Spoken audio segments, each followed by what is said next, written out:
This is number 6 from the 2011 exam.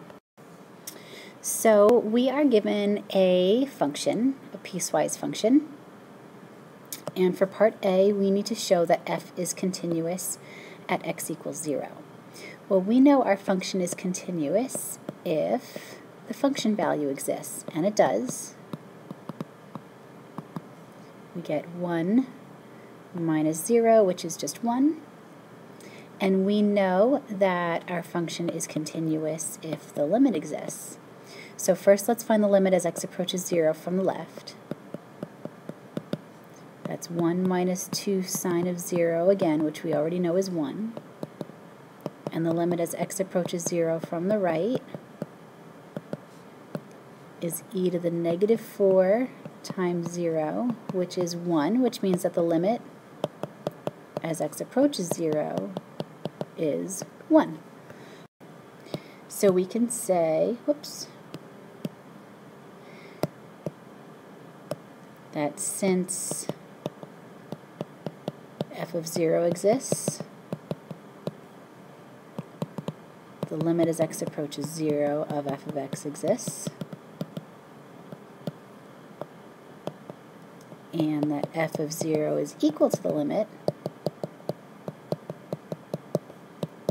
f is continuous at x equals 0. And that's that for part A.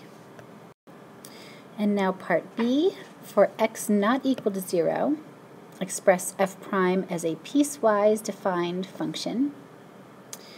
So what we'll do is take the derivative of each piece. So the derivative here would be negative 2 cosine x. And here would be e to the negative 4x, but then times negative 4. So for part B, f prime is the derivative of each part. So negative 2 cos x when x is less than 0, and negative 4 e to the negative 4x when x is greater than 0. But there was another part we had to find where f prime was equal to negative 3. So let's see. This would mean that cos is equal to positive 3 over 2, which can't happen. There's no solution here, because we know that the largest value that cosine could be equal to is 1. But we can set that part equal to negative 3. We get e to the negative 4x equals 3/4,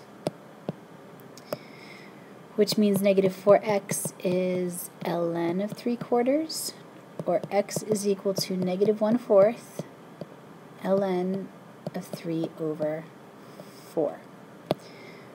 Okay, now we're ready for part C, and we're going to find the average value of our function from negative 1 to 1. So part C,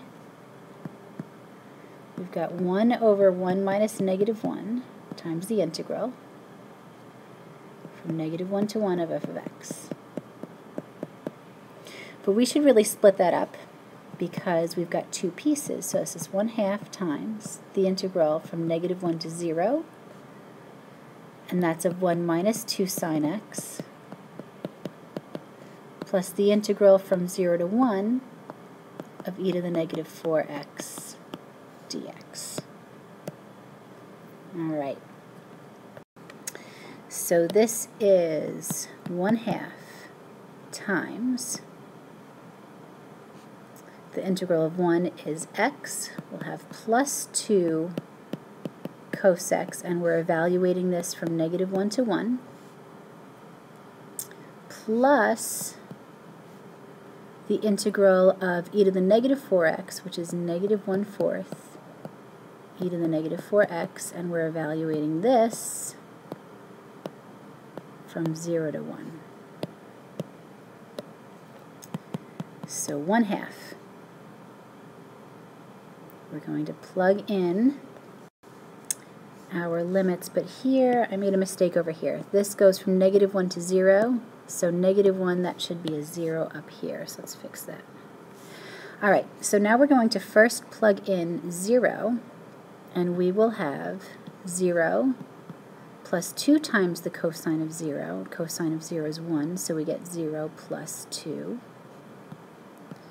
And then we're going to subtract -1 plus 2 cosine of -1.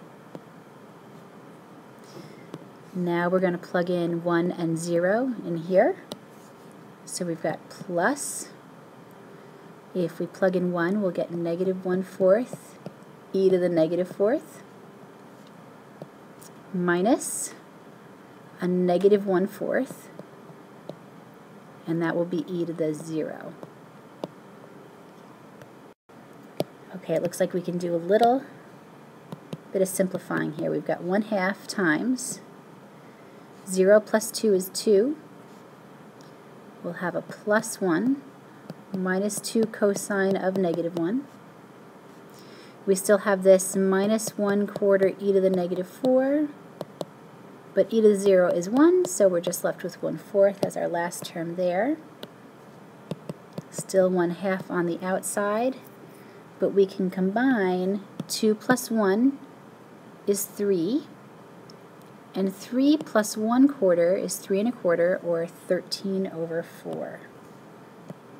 So we've got 13/4 minus 2 cosine of -1 minus 1/4 e to the -4. And if we distribute our 1/2, get 13/8 minus cosine of -1 minus 1/8 e to the -4, and believe it or not, that is your answer to part C.